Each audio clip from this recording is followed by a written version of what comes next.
Assalamualaikum, salam sejahtera. Anda sedang menonton saluran berita 101 hari ini. Kita akan kupas perkembangan terkini mengenai status permohonan STR 2026 melalui portal MySTR.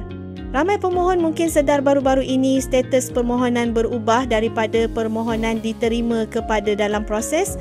Apa maksudnya? Adakah ini satu petanda anda akan diluluskan? Mari kita huraikan. Jika anda log masuk ke akaun MySTR dan melihat status dalam proses, ini bererti permohonan anda kini sedang disemak oleh pihak berwajib untuk kelayakan bayaran fasa pertama STR 2026.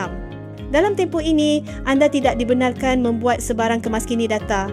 Kemaskini hanya dibuka semula selepas pembayaran fasa pertama selesai dan hanya perubahan selepas itu akan diambil kira untuk fasa kedua.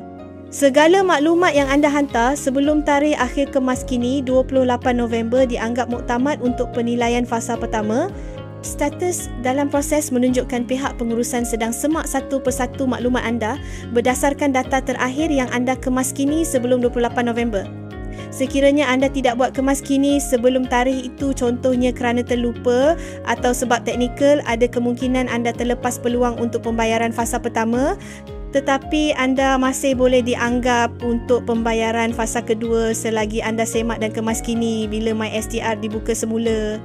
Setakat ini, belum ada jumlah rasmi diumumkan untuk bayaran fasa pertama STR 2026 bagi semua kategori, tetapi berdasarkan info rasmi, kategori bujang umur 21-59 tahun tidak layak terima bayaran dalam fasa pertama atau fasa kedua bagi 2026. Untuk memastikan status anda dikemaskini dan bayaran tidak tertunda, pastikan anda semak MySTR secara berkala, tukar kata laluan jika terlupa atau hubungi cawangan Lembaga Hasil Dalam Negeri Malaysia jika perlu akses semula.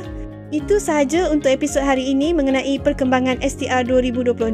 Jika anda ada sebarang soalan atau nak saya semak satu isu khusus, tinggalkan komen di bawah. Jangan lupa subscribe ke channel Berita 101 supaya anda tak ketinggalan info penting seterusnya.